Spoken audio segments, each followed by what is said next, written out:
All right, coffee with FM 91. Hello, FM 91. Let's have some coffee. Let's have coffee, shall we?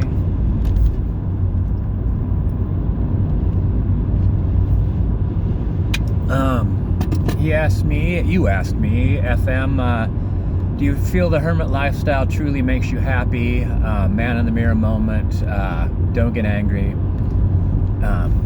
essentially is what he was asking. And first off, I wouldn't get angry if someone asked me a question. I'd get angry if someone said something I thought was like off base or purposefully hurtful or something like that. But you have no fear to ask me any kind of questions. But do I have the hermit lifestyle make me truly happy? So being happy and truly happy, being happy isn't connected to hermit lifestyle. There are people can be lonely with our husbands and wives. We could be lonely amongst our best friends, or feel surrounded by love and supported, and like that. It'll happen with the same people, at the same year with the same person, like people are gonna feel lonely. People are gonna feel happy or not happy. And it has nothing to do necessarily with their lifestyle. I mean, it can, but a lifestyle can help. I often think that if someone is suffering from like bad depression, like myself, like this last year, exercise really helps. Like if I was really struggling, I think like I would try to become a triathlete, and I have a feeling that cycling, swimming, and running, and all the time involved would really help get me out of my feelings of depression. Just that massive amount of physical effort and focus. So yeah, lifestyle, hermit lifestyle. No, it's not. It's not connected to what makes me happy or not. I think that there's been times in my life where I had like a large social circle, like parties at my house once a week, feeding everybody, or like when I was running out of food, I'd have potlucks and like encourage everyone to leave food. Used to do group activities and whatnot, be a part of clubs and groups and classes and things like that with like lots of people for years. But when you talk about like my life in particular, and like am I good candidate for being a hermit, a successful hermit? If you have listened to any of my videos, maybe you've picked up on some of my greatest moments in life, things that I'm most proud of, and they were all things that I did alone. And they weren't great because I did them alone. They were things that other people wouldn't have the time, effort, money, determination to do. Like my trip across the country, or my trip across Europe, or my trips to Australia and Asia, and like the 3-month camping trip or so, or it was maybe even 4-month camping trip I took in the forest while continuing to work, or my months in the summer camping on islands, or just all the things that I've done that were, in my mind, just amazing. No one else is going to do that. Like a few people came and visited me when I was camping on the islands in the forest and whatnot. A few people joined me on bike training rides, but no one joined me for like a 1,000-mile ride. So if I didn't have that ability to spend huge amounts of time by myself, then I would not have done that. I would not have ridden my bike over 5,000 miles from the west coast of the United States to the east coast of the United States. Like one of the difficulties of that is a feeling of being completely alone. But what makes me happy about that is I have been and often am completely dependent upon myself, and that at times is really stressful. But it's also a sense of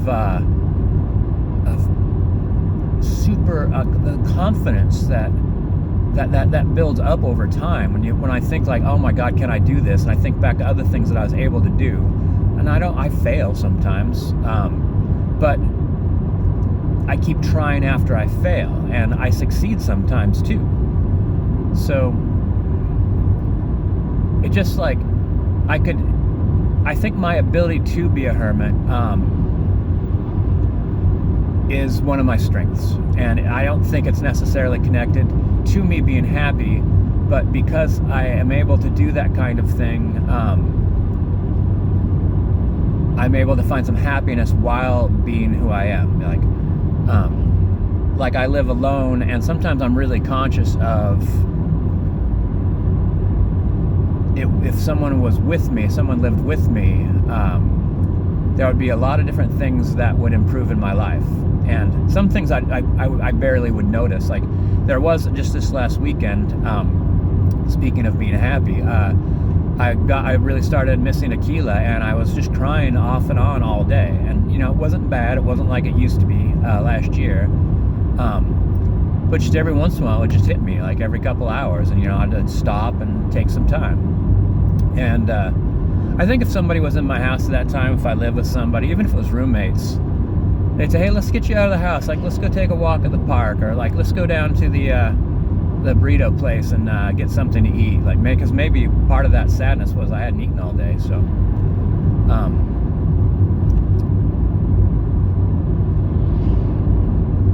I do know the other thing too. Well, fuck it. No, never mind. But I'm not afraid of the man in the mirror moment, and if like you could point to like just this month and find sadness in my life, and last year and find sadness in my life, and the year before that when I wasn't doing very good, and think like like this isn't good for you or something like that. But like at the same time,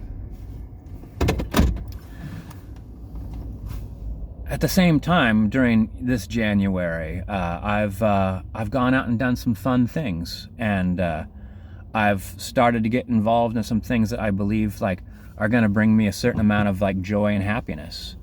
I've seen some like improvements in my life. And last year, awful, yes, but last year also had some good moments and some good times. And it's that window of like at the bottom of how bad off I'm doing, and the upper part of like the good moments of my life. Like those things keep shifting. It's all connected. It's all interwoven. It's not like last year was bad, because last year I had one of the most awful times of my life, but it wasn't all bad.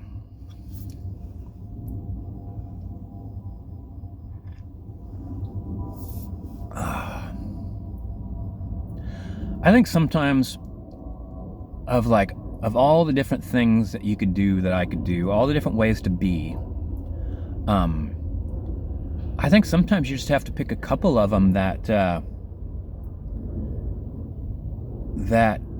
are functional, that help you attain your goals, and you can't pick too many. Like I can't be 70 things. Like I could be like maybe 3 things, and you could try. Like there was a time where I work with these people, and we'd hang out every morning after work, and there are times when I'd kind of want to hang out with them, but not really, but not feel like going home. And like, I just sit slightly away from them, like, and read a book, and, occasionally get up and talk to somebody, pat somebody on the shoulder. And someone said, what's going on with Earl? And someone said, oh, he's just doing his introvert thing. And I hadn't thought of that, because for most of my life, like, I've tried to like, laugh with everybody at the party, and now I'm going to tell a story, and stand up, and I'm going to show you this thing that I could do, and try to get like bunch of people are talking, and the way they talk is kind of cutting people out, and I'm like, I'm going to try to get in there, man, and then I'm going to like take control of a portion of this conversation, and people, they'll listen to me, and it doesn't even matter what we're saying because we're all just kind of battling for microphone time. Like, that's exhausting. It exhausted me. And that's why, like, even when I was sitting with friends after work, just needed to go sit aside for a little bit. Like, I liked hearing their voices, and I liked having them be around, and I like walking over every once in a while, just exchanging a few words or something like that. But that gave me energy, like, which is kind of funny because this last weekend I had a 4-day weekend. I was all by myself the entire time, and I did some cleaning and cooking and washing dishes and stuff like that, and laundry and stuff like that, but not much. So being alone doesn't make me like super powered or anything.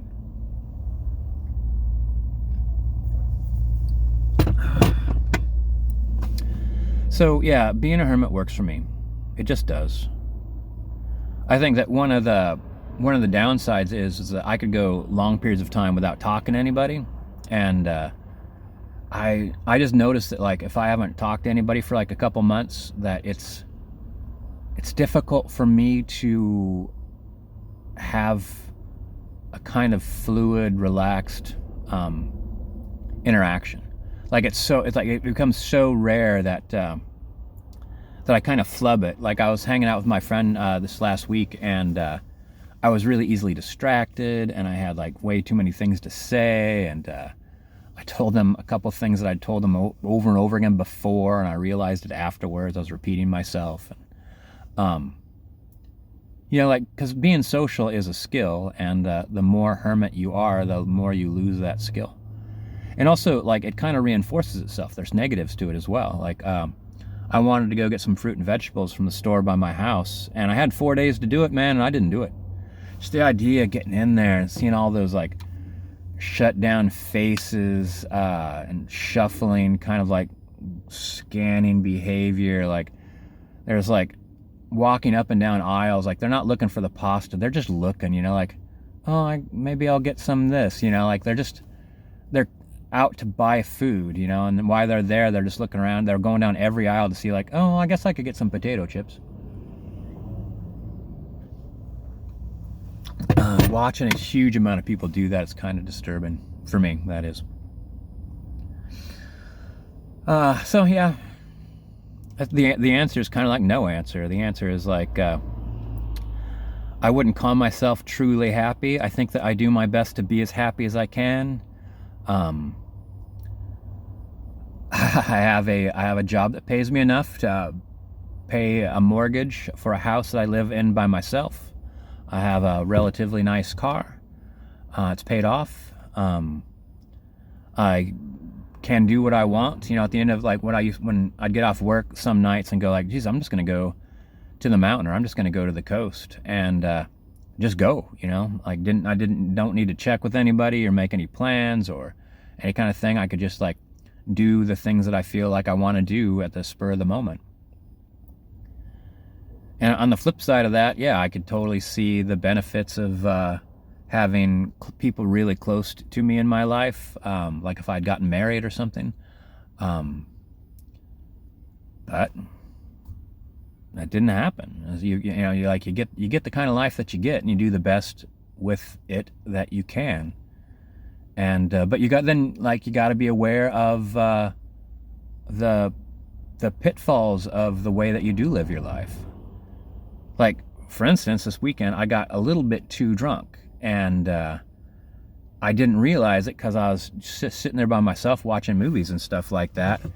And then I realized that I had bought beer for the next day, and I realized I'd started on that beer, and I'm like, oh, Jesus.